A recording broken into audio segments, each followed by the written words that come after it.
et la vérité vous affranchira. Soyez bénis. Nous allons aborder la deuxième préoccupation.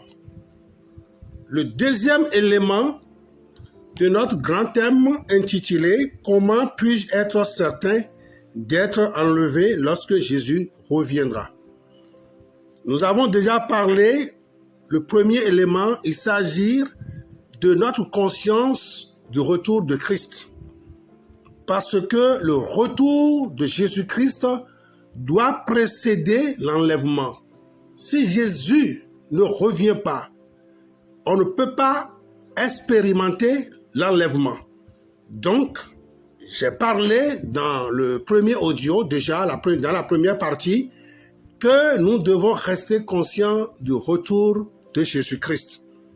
Quand Jésus va revenir, certainement, nous allons expérimenter l'enlèvement. Voici le deuxième élément que je dois pouvoir vous parler avant d'entamer notre sujet principal. Quelle est votre espérance? Quelle est votre espérance? Entre le retour de Jésus-Christ et l'enlèvement du chrétien, c'est l'enlèvement qui est plutôt la plus grande espérance que chaque chrétien, chaque chrétienne doit avoir dans son cœur chaque jour. Nous savons que Jésus va revenir.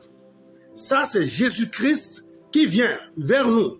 Mais pour nous faire quitter, pour nous sauver de justesse, avant que les désordres de l'Antéchrist ne commencent, avant que le jour de la colère de Dieu ne commence, avant que le feu ne descende pour juger les inconvertis, les mondains, ceux-là qui ne voulaient pas et qui continuent toujours de ne pas vouloir accepter l'œuvre de Jésus-Christ à la croix, l'enlèvement demeure l'espérance la plus sublime du chrétien. Maintenant, ma question est de savoir, quelle est votre espérance? Quelle est ton espérance? L'espérance, si nous devons parler de l'espérance, il y a plusieurs formes d'espérance. Il y a plusieurs choses que le chrétien que nous sommes, nous pouvons espérer dans ce monde. Mais n'oubliez pas, la plus grande espérance d'un chrétien né de nouveau est ce retour de Jésus-Christ et l'enlèvement du chrétien pour quitter la terre avant que l'antichrist, le faux chrétien, ne commence pas à faire ces désordres, faire manifester ces désordres dans ce monde. Je m'en vais vous lire la première lettre de Paul aux Corinthiens, le chapitre 15, les versets 19 à 20, et je vais interpréter. 1 Corinthiens chapitre 15, les versets 19 à 20. Je veux lire. 1 Corinthiens 15, 19 à 20.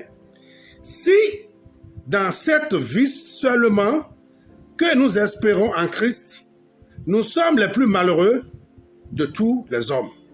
C'est le verset 19. Je relis encore une fois. Si c'est dans cette vie seulement que nous espérons en Christ, nous sommes les plus malheureux de tous les hommes. Le verset 20. Mais maintenant, Christ est ressuscité des morts. Il est les prémices de ceux qui sont morts. Si nous devons placer le verset 19 dans son contexte pour mieux interpréter ce que Paul voulait dire par là, le tout premier sens, la toute première interprétation qui est la bonne de 1 Corinthiens chapitre 15 verset 19 est, puisque dans le contexte, l'apôtre Paul parle de la résurrection aux frères chrétiens de Corinthe, puisqu'il y a des mauvais enseignants, il y a parmi les gens de l'église de Corinthe ceux qui ne croient plus à la résurrection, les faux enseignants qui passent dans ces églises-là pour leur enseigner qu'il n'y a pas de résurrection. Les chrétiens de Corinthe étaient complètement bouleversés, troublés. Et beaucoup remettaient en doute, c'est-à-dire ils remettaient en question la résurrection de Christ. Et depuis le premier verset jusqu'à ce verset 19, l'apôtre Paul va prendre tout le chapitre de 1 Corinthiens 15 pour leur expliquer que s'il n'y a pas de résurrection, à quoi bon d'être chrétien? S'il n'y a pas de résurrection, pourquoi souffrons-nous derrière Jésus-Christ? Donc, dans le verset 19 du moins, le verset 19 veut simplement dire que s'il n'y a pas de résurrection, alors c'est en vain que nous souffrons pour Jésus. C'est en vain que nous sommes persécutés à cause de Jésus. C'est en vain qu'on nous méprise dans ce monde. C'est en vain que nous avons laissé la vie charnelle, la vie mondaine, pour vivre dans la sanctification, dans la sainteté, en Dieu. Donc si Jésus n'est pas ressuscité, ou s'il n'y a pas de résurrection, alors nous sommes, nous les chrétiens, qui suivons le Christ, espérant que, même si nous sommes morts dans ce corps, notre corps mortel va prendre un autre corps glorieux, glorifié du moins. Alors, c'est en vain que nous espérons ces choses. C'est dans ce sens-là que l'apôtre va dire, si c'est seulement dans ce monde, dans cette vie où nous sommes, que nous espérons, nous sommes les plus malheureux de la terre. Donc s'il n'y a pas de résurrection, alors nous sommes persécutés pour rien. Nous souffrons pour rien. Ça n'a pas de sens. Mais le verset 20 va nous éclairer sur la pensée de l'apôtre Paul, qui dit, mais maintenant, Christ est ressuscité des morts. Donc, il va confirmer que nous n'espérons pas en vain. Il va confirmer que nous ne sommes pas les chrétiens nés de nouveau, qui croient, qui ont placé leur confiance en Christ, ne sont pas les plus malheureux sur la terre, mais les plus heureux, puisqu'ils ont de l'espérance que même s'ils mourraient dans ce corps, ils ressusciteront. Voilà la bonne interprétation de 1 Corinthiens 15, le verset 19 et le verset 20 qui confirme le verset 19, qui complète l'idée de l'apôtre Paul, pour dire que maintenant Christ est ressuscité des morts. L'apôtre est en train de confirmer que Jésus-Christ est réellement ressuscité des morts. Et si Jésus est ressuscité des morts, il continue en disant, il est les prémices de ceux qui sont morts.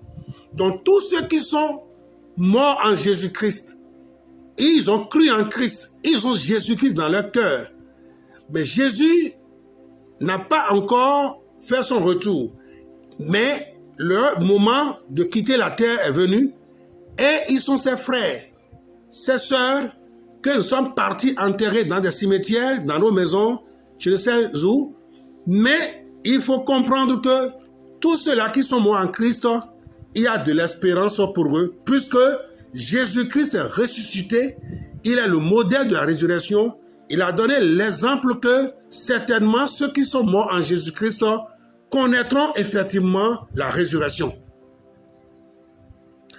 Donc, voilà le sens réel de 1 Corinthiens 15, versets 19 à 20, que je viens de vous donner. Maintenant, ma question est de savoir quelle est votre espérance. Et moi, je m'en vais dire, je m'appuie sur le verset 19, je viens de vous donner la réelle interprétation du verset 19. Mais moi, je m'en vais dire, je reprends le verset, je m'en vais dire, pour paraphraser autrement, si c'est dans cette vie seulement que nous espérons en Christ, nous sommes les plus malheureux de tous les hommes.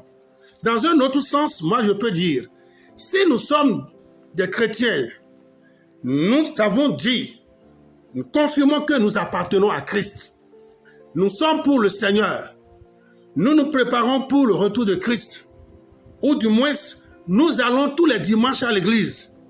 Mais notre espérance n'est pas au-delà de l'espérance que nous avons sur les choses matérielles, de l'espérance que nous avons juste pour avoir un certificat, un diplôme, pour avoir un visa, pour voyager, pour aller je ne sais où. Si c'est seulement dans notre monde actuel, dans cette vie terrestre dans laquelle nous sommes encore, si seulement notre espérance se base sur la construction d'une maison, sur une vie de pacha, et rien que ça, si c'est seulement, c'est ça notre espérance en tant que chrétien, nous sommes les plus malheureux de la terre. Puisque nous allons mourir, et ces choses qui sont venues remplacer Jésus dans notre cœur, ces choses qui sont venues voler notre foi en Christ, c'est des choses à laisser. C'est des choses que nous ne pourrons pas les emporter au ciel.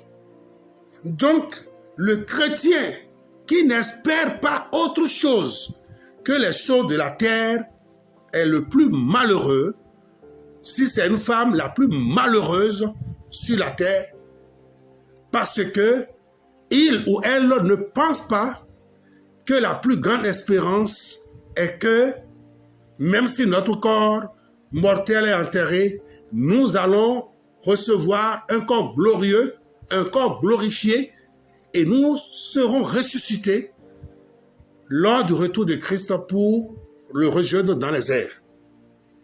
C'est pourquoi je vous pose la question de savoir, quelle est ton espérance? Tu vas à l'église tout le temps, tu pries, tu jeûnes.